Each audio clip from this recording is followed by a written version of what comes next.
इयत्ता 10वी गणित 2 लेक्चर नंबर 34 असेल हे 35. ठीक आहे.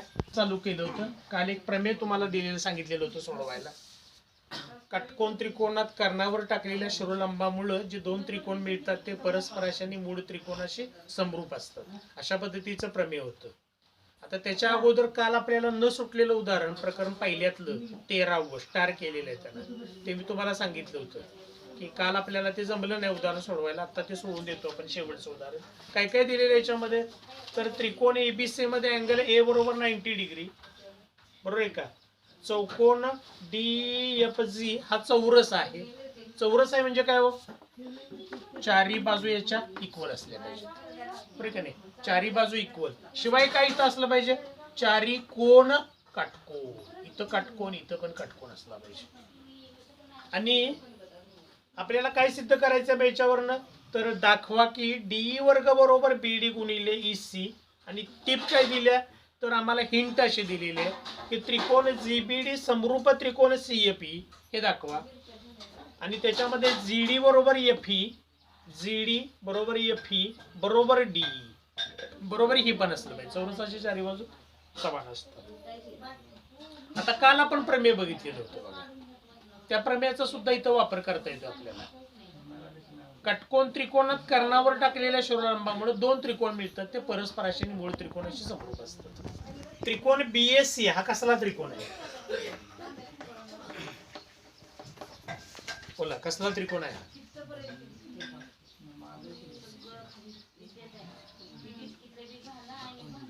बरोबर आहे काय, काटकोन त्रिकोण. एक कोण 90 अंशाचा म्हणजे तो काटकोन त्रिकोण आहे, बरोबर आहे. याच्यामध्ये हा चौरस काढला का नाही, चौरस. आता त्रिकोण किती मिळाले याच्यामुळं, हा एक मिळाला, हा एक मिळाला, हा एक मिळाला, बरोबर आहे का. आम्हाला सिद्ध करायचं आहे हे बरं का, लक्षात घ्या. डी या दृष्टिकोनातून आपल्याला बघायचं आहे. आता मूळचा त्रिकोण आणि हा त्रिकोण पहिल्यांदा घेऊया. मूळचा त्रिकोण कोणता आहे, BAC किंवा ABC किंवा CAB, नाव कसं घेतलं तरी चालतंय, बरोबर आहे का. मी असं म्हणतो मग आता त्रिकोण ABC व त्रिकोण कोणता घेऊया, AGF. त्रिकोण AGF मध्ये हे दोन त्रिकोण आम्हाला समरूप दाखवायचे आहेत. समरूप म्हणजे कोणती कसोटी वापरायची, कोको कसोटी. लक्षात ठेवायचं, कोणांची माप बाजूंची माप दिली नसली तर कोण एकरूप दाखवायचे. किती कोण एकरूप दाखवायचे, दोन. या दोन त्रिकोणांच्या मध्ये मला सांगा आता बघा, AFG नाही, कुठला घ्यावा लागेल आम्हाला, हा घ्यावा लागेल. कारण हा बघा AGF चा काय संबंध येतोय का नाही येत, GBD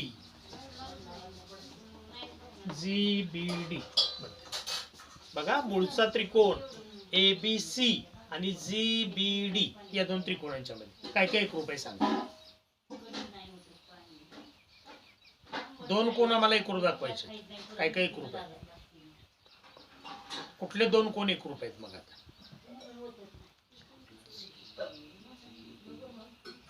नाव दिलेत वर, ABC आणि GBD.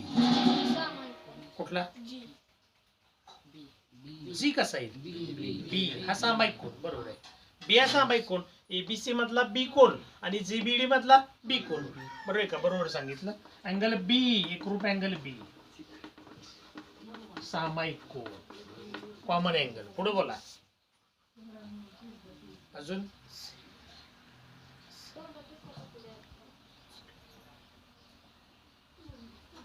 हा किती डिग्रीचा आहे, हा किती असेल, 90च. मग BAC किती डिग्री आहे, 90. आणि GDB किती डिग्री आहे, 90.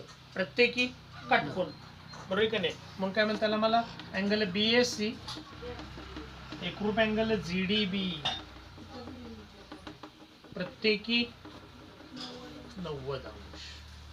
कोणती कसोटी, कोको कसोटी. नाव कसं येणार आहे बघा, म्हणून ट्रायंगल ABC सिमिलर ट्रायंगल. नाव कसं देणार आता बघा, सांगा बरोबर जरा कसं नाव येईल. GBDचं नाव कसं येईल सांगा. बी मध्ये येणार, बरोबर आहे. बी मध्ये येतं, बी मध्ये, कारण बी ला बी आला. पुढं ए ला कुठला कोण एकरूप आहे डी. ए नाव कुठं आहे पहिल्यांदा, म्हणजे इथं पहिल्यांदा नाव कोणतं येणार आहे डी. म्हणजे काय राहिलं डी बी राहिलं काय नाव इथं कुठली कसोटी ह्याला विधान एक कोण आहे. पुढं आता हा त्रिकोण बघा कुठला CFE मूळचा त्रिकोण ट्रँगल ABC व ट्रँगल CFE मध्ये काय काय एकरूप आहे हो? पटकन सांगा पहिलं. सी एकरूप अँगल सी सामायिक कोन, अँगल सी एकरूप अँगल सी कॉमन अँगल. अजून बोला कोण अँगल ए एकरूप अँगल ई किती डिग्री 90. ए म्हणजे कसं नाव येणार आहे अँगल BAC एकरूप अँगल FEC प्रत्येकी 90 अंश. कोणत्या कसोटीनुसार हे दोन त्रिकोण एकरूप. इथं ABCचं नाव घेतो, इथं पण ABCच घेऊया पहिल्यांदा ना. म्हणून ट्रँगल ABC सिमिलर ट्रँगल काय हो सी ला सी कुठे येणार आहे लास्ट. ए ला कुठला कोण एकरूप आहे ई, म्हणजे पहिल्यांदा काय नाव येणार आहे ई. राहिलं नाव कोणतं काय करण्याला कोको कसो. आता हे विधान एक आणि हे विधान दोन आलं. हे आणि हा एकरूप आहे का नाही समानच आहे, म्हणजे हा आणि हा एकरूप असेल का नाही. म्हणून 1 व 2 वरून काय म्हणता येईल आम्हाला triangle DBG similar triangle EFC बरोबर. आता हे दोन त्रिकोण समरूप आले. संगत बाजूंची गुणोत्तर सांगा कशी हो DB छेद DB भागिले EF बरोबर हा बरोबर EC. आता मला सांगा बघा DB कुठे आहे DB ठीक आहे असू दे. EF म्हणजेच काय हो डी म्हणता येईल का नाही EF बद्दल. EF म्हणजेच काय डी बरोबर आहे का. या EF बद्दल आम्हाला DB काय म्हणतात आता DB भागिले EF म्हणजेच काय डी बरोबर आहे का. EF बरोबर DE बरोबर BG कुठे BG भागिले FC काय त्याचा संबंध आहे DG हे अंतर म्हणजेच काय D भागिले EC तसंच तो एकरूप आहे चौरस आहे हा याच्यावरून आम्ही मांडलं ठीक आहे. आता मला सांगा पुढे जाऊ गुणोत्तराबरोबर गुणोत्तर तिरकस गुणाकार D गुणिले DE चा वर्ग बरोबर DB म्हणजेच काय BD गुणिले EC. झालं का सिद्ध कळलं. म्हणजे काय केलं आम्ही कोको कसोटीचा फक्त वापर याच्यामध्ये केला समजलं. आणि इथं चौरस आहे म्हणून ह्या बाजू इक्वल कारण ह्याच्यामध्ये DE कुठे येतच नाही. त्यासाठी DE बाजू इथं सांगितले बघा त्यांनी हिंट दिलेली आहे GD बरोबर FE बरोबर D. म्हणजे इथं BG बद्दल सुद्धा BG हे गुणोत्तर घेतलंच नाही मी. DG म्हणजेच काय DG किंवा GD म्हणजेच काय FE हे गुणोत्तर आम्ही वापरले. समजलं. पहिल्यामध्ये काय शंका आहे का आता नाही सगळी उदाहरणं सुटलेली. ठीक आहे पुढं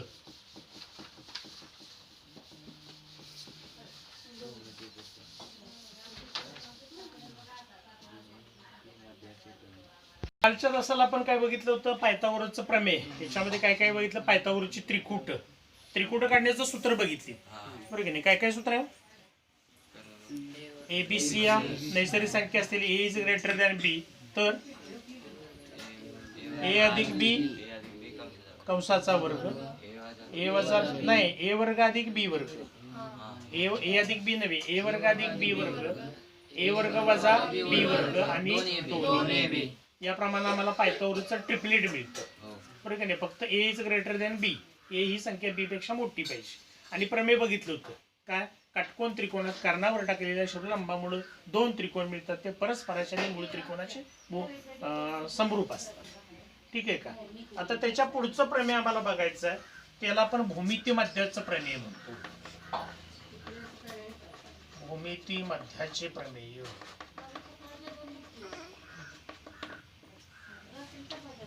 थेरम ऑफ जॉमेट्रिक मीन.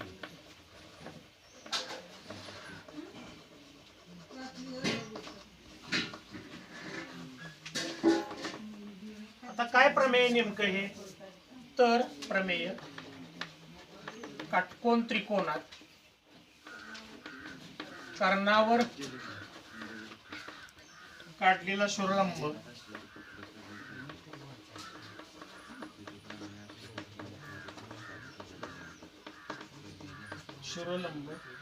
त्या शिरोलंबामुळे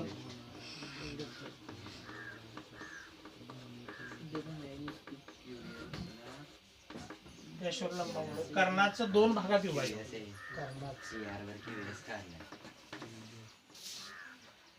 कर्णाच्या दोन भागात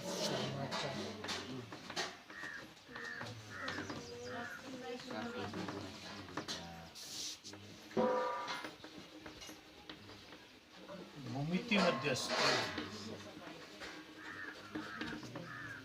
आता भूमितीमध्ये जॉमेट्रिक मीन हा शब्द गेल्या वर्षी झालेला आहे तुम्हाला गुणोत्तर आणि प्रमाण या प्रकरणामध्ये. बघा आठवतंय का? भूमितीमध्ये म्हणजे काय? जर दोन गुणोत्तर समान असतील तर मधल्या पदांच्या समान किमतीला अंत्यपदांचे भूमितीमध्ये म्हणतात. बघा आठवतंय का तुम्हाला? इथे लक्षात जर समजा असं असेल 2/4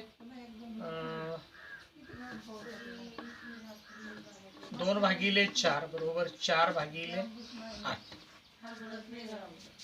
ही दोन गुणोत्तर समान आहेत. का समान आहेत?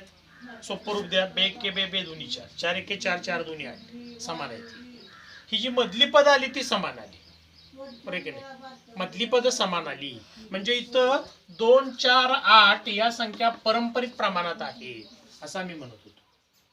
आणि मग हे मधलं पद जे आहे ते अंत्यपदाचं भूमितीमध्ये, तिथं आपण भूमितीमध्ये शब्द वापरत होतो. म्हणजे काय हो? तर मधल्या पदाचा वर्ग बरोबर अंत्यपदांचा गुणाकार.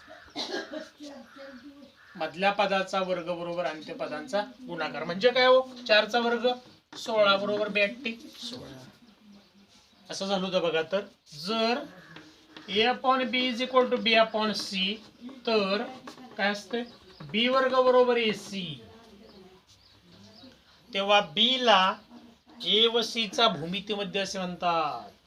b is called geometric mean of and c. बघा आठवतं का? मी आठवण करून देईन तुम्हाला. 9वी ला झालेलं आहे 4थं प्रकरण भाग 1 मधलं गुणोत्तर प्रमाण. आता त्याच्यावरचा शब्द इथं आहे भूमितीमध्ये. मग प्रमेय काय नेमकं? काटकोन त्रिकोणात कर्णावर काढलेला शिरोलंब, त्या शिरोलंबामुळे कर्णाचं ज्या दोन रेषाखंडात विभाजन होतं. काटकोन त्रिकोणात हा काटकोन त्रिकोण कर्णावर काढलेला शिरोलंब, लंब म्हणजे 90 डिग्री, हा काटकोन त्रिकोण शिकून गेली पाहिजे. काटकोन त्रिकोणात कर्णावर काढलेला शिरोलंब, या शिरोलंबामुळं कर्णाचं दोन भागात विभाजन झालं. कशात? एडी आणि डीसी. बरोबर का नाही? मग दोन भागात विभाजन त्याचा हा भूमितीमध्ये असतो. कोण? शिरोलंब. शिरोलंब भूमितीमध्ये. बी हा ए आणि सी चा भूमितीमध्ये म्हणजे कसं लिहितो आम्ही?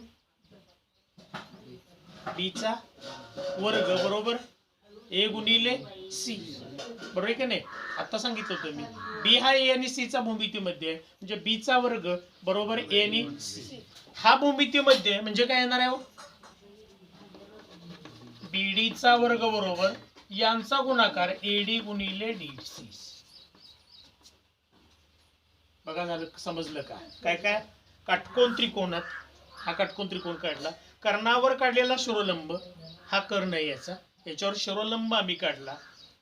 त्या शिरोलंबामुळे कर्णाचं ज्या दोन भागात विभाजन झालं, हा कर्ण आहे याचं दोन भागात विभाजन झालं एडी आणि सीडी मध्ये. बरोबर आहे का? मग त्याचा तो भूमितीमध्ये असतो. कोण? शिरोलंब. म्हणजे शिरोलंबाचा वर्ग बरोबर या दोन्हींचा गुणाकार. लक्षात आलं? काय सिद्ध करायचं हे आम्हाला कळलं पाहिजे. पक्ष काय येलो? सेमी मालेच्या साठी सांगतो. काय? Theorem of geometric mean. काय सांगता येतं आम्हाला? थेरम ऑफ जॉमेट्रिक मीन मध्ये in a right angle triangle the perpendicular segment the perpendicular segment to the hypotenuse from the opposite vertex, perpendicular segment to the hypotenuse from the opposite side of vertex, त्याच्या विरुद्ध शिरोबिंदूतून opposite side of vertex is the geometric mean of the segment into which the hypotenuse is divided. Is a geometric mean. This perpendicular segment is a geometric mean which divides hypotenuse into in two parts.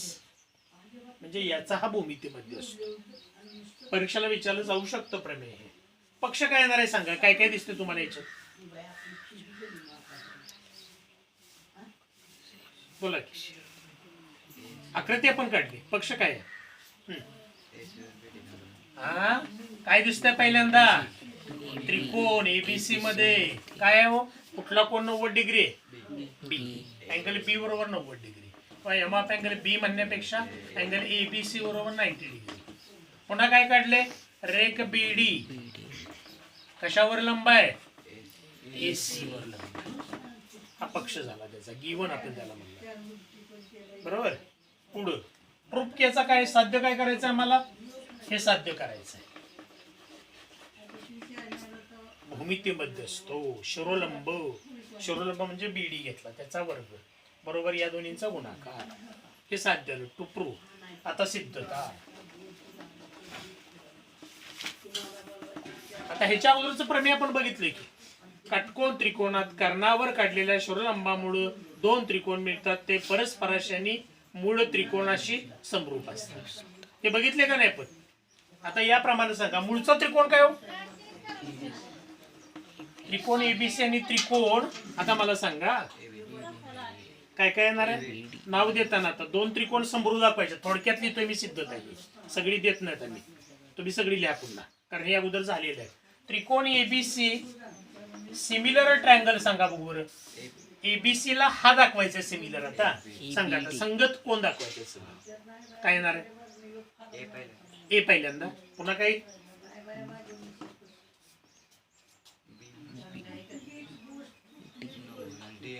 काय येणार आहे? D. कारण बी 90 आहे आणि एडीबीचा कुठला 90 आहे? D 90 आहे. म्हणजे इथं बी ला काय आलं? डी. एडी काय राहिला? नाव डी. काय करण्याला? कोको कसो. पुढे बोला. ट्रायंगल एबीसी सिमिलर ट्रायंगल हा सांगायचा आता. कसं नाव येणार सांगा?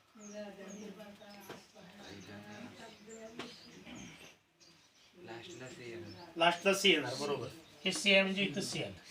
पुढे बोला. मध्ये काय येणार आहे? डी येणार.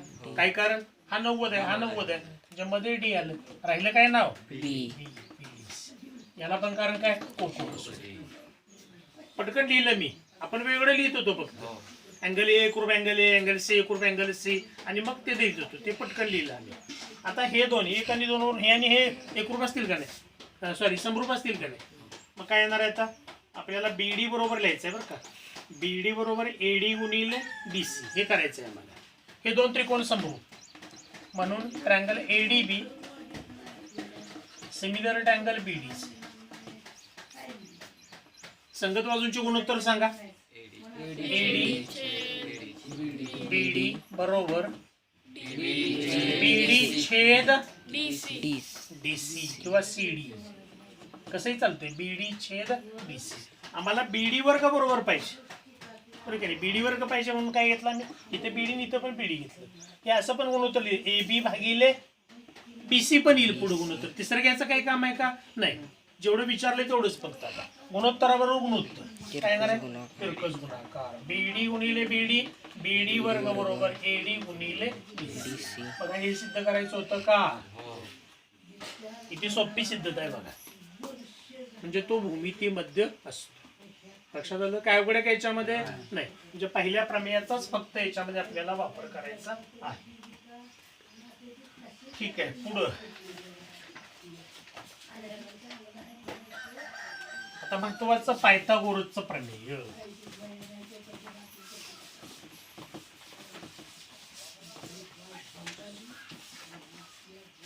पायथागोरसचं प्रमेय पहिल्यांदा काय होतो? काय कशाला म्हणतो आपण पायथागोरसचा प्रमेय? काटकोन त्रिकोणात कर्णाचा वर्ग हा उरलेल्या दोन बाजूंच्या वर्गांच्या बेरजेइतका असतो. In right angle triangle hypotenuse square is equal to the काय sum of square of its corresponding sides. बरोबर आहे का? पायथागोरसचा प्रमेय काय? कर्णाचा वर्ग हा इतर दोन बाजूंच्या वर्गांच्या बेरजेइतका असतो. पायथागोरसचा प्रमेय काय? काटकोन त्रिकोणात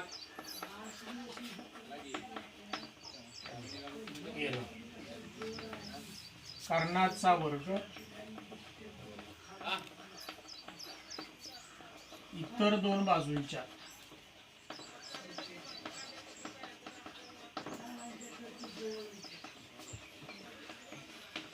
वर्गांच्या जितका असतो. हे प्रमेय परीक्षेला विचारलं जातच, काहीच अवघड नाही. लक्षात अगदी सोपं प्रमेय. काटकोन त्रिकोणात कर्णाचा वर्ग हा इतर दोन बाजूंच्या वर्गांच्या बेरजेइतका असतो. In the right angle triangle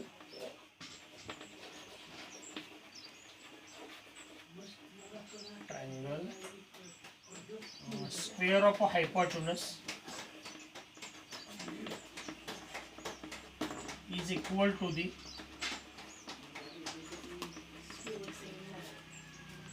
square of a sum of a square of a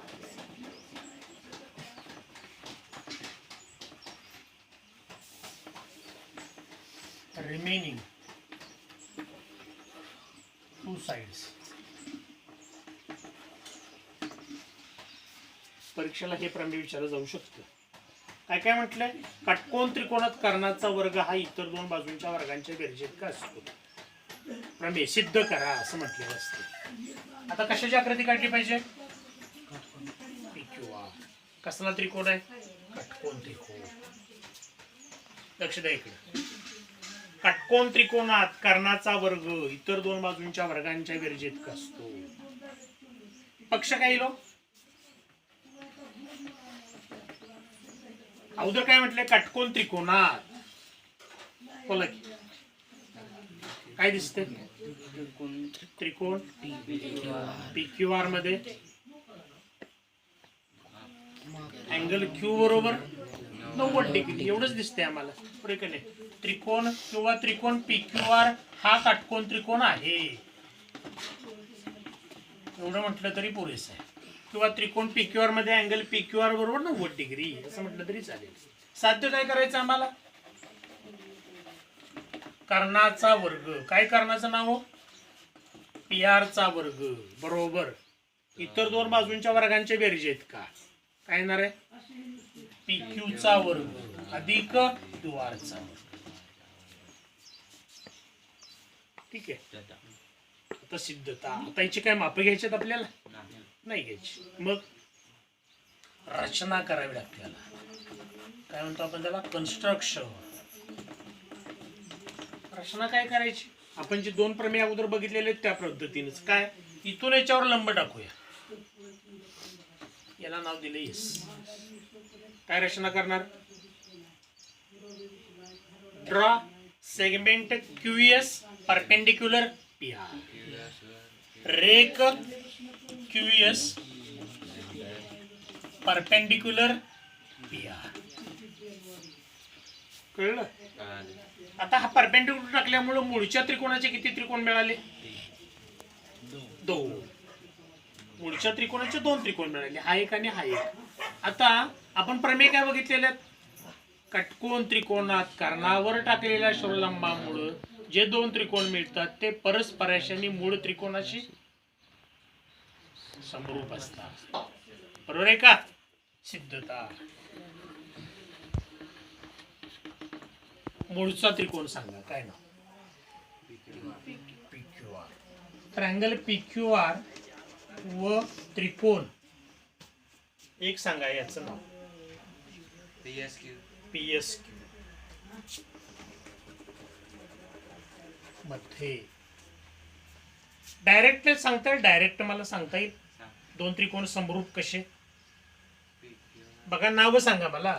triangle PQR similar triangle सांगा.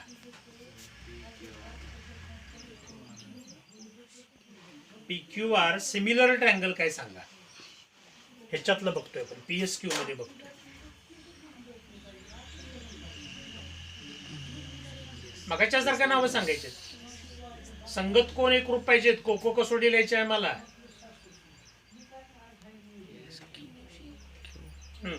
बोला नाव सांगा की डायरेक्ट. PSQ बरोबर आहे का नाही? PSQ येणार आहे का नाही? कारण P हा कसला कोणाला कॉमन अँगल आला, सामायिक कोण आला, म्हणजे P चं नाव पहिल्यांदा. Q 90 आहे. Q 90 कुठला आहे? यस. म्हणजे इथं काय येणार आहे? PS. राहिलं नाव काय? काय कारण हो याला? कोको कसोटी.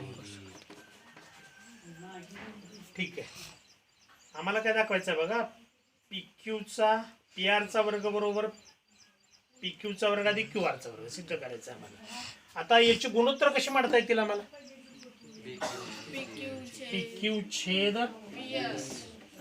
PS बरोबर QR छेद SQ बरोबर PR छेद PQ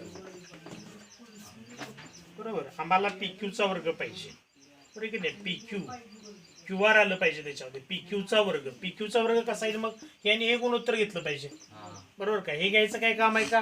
नाही. म्हणजे मी एवढंच लिहितो फक्त इथं PR भागिले PQ. आता काय सांगा बघ बरं. गुणोत्तरावर गुणोत्तर. PQचा वर्ग बरोबर काय येणार आहे? PS गुणिले PR. हे विधान 1 बनते. आता पुढं मूळचा त्रिकोण आणि हा त्रिकोण. त्रिकोण PQR व त्रिकोण QRS मध्ये. त्रिकोण QRS मध्ये सांगा मला. ट्रायंगल PQR सिमिलर ट्रायंगल नाव सांगायचं. आता डायरेक्ट लिहितोय मी. नाव कसं येणार? QRS.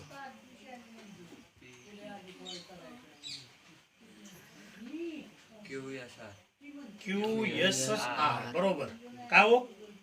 R ला R येणार. R कुठे आहे? शेवटला. म्हणजे R शेवटला आलं. Q 90 आहे. याचा कुठला 90 आहे? S. म्हणजे S मध्ये आलं. राहिलं नाव काय आता? Q राहिलं का नाही? QSR. कुठली कसोटी? बघा एक आम्ही या पद्धतीने केलं होतं सिद्ध. PQचा वर्ग. आता QR घेता येईल का नाही डबल आम्हाला? QR घेता येईल. बघा कसं येणार आहे इथं. QR छेद काय हो? SR बरोबर PR छेद QR. आलं का बरोबर? गुणोत्तरावर गुणोत्तर तिरकस गुणाकार काय येणार आहे? QR चा वर्ग बरोबर PR गुणिले SR. हे विधान 2. समजलं? आता पुढं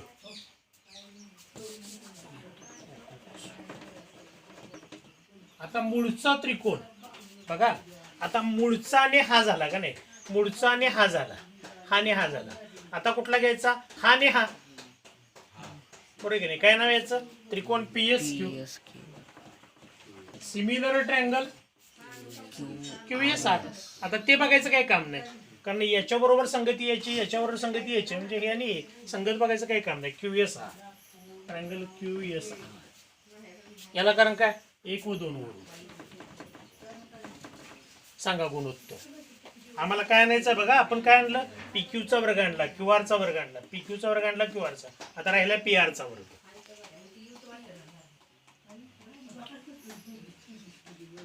PSQ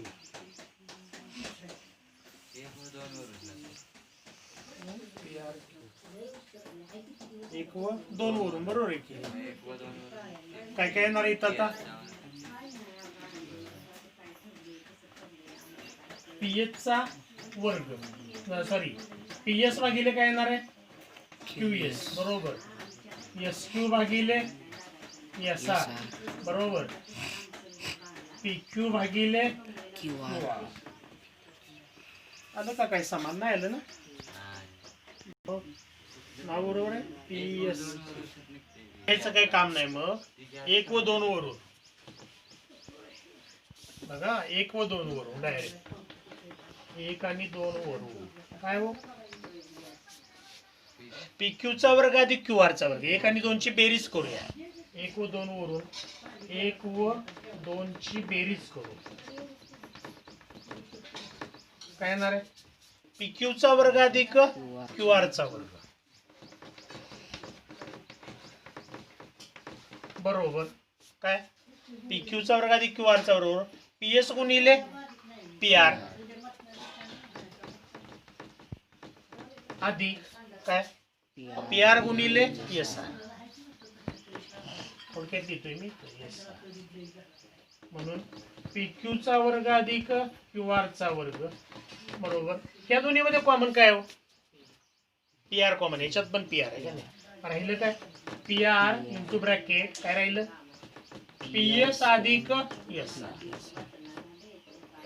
पी क्यू चा वर्ग अधिक क्यू आर चा वर्ग बरोबर पी आर गुणिले पी एस अधिक एस आर पी एस अधिक एस आर म्हणजेच काय पी आर बरोबर का पी एस गुणिले पी एस अधिक एस आर म्हणजेच पी आर म्हणजेच काय येणार आहे पी आर गुणिले पी आर वर्ग बरोबर पी क्यू चा वर्ग अधिक क्यू आर चा वर्ग बघा हे सिद्ध करायचं होतं का पी आर चा वर्ग बरोबर पी क्यू चा वर्ग अधिक याचाच अर्थ काटकोन त्रिकोणात कर्णाचा वर्ग हा इतर दोन बाजूंच्या वर्गांच्या बेरजे इतका असतो.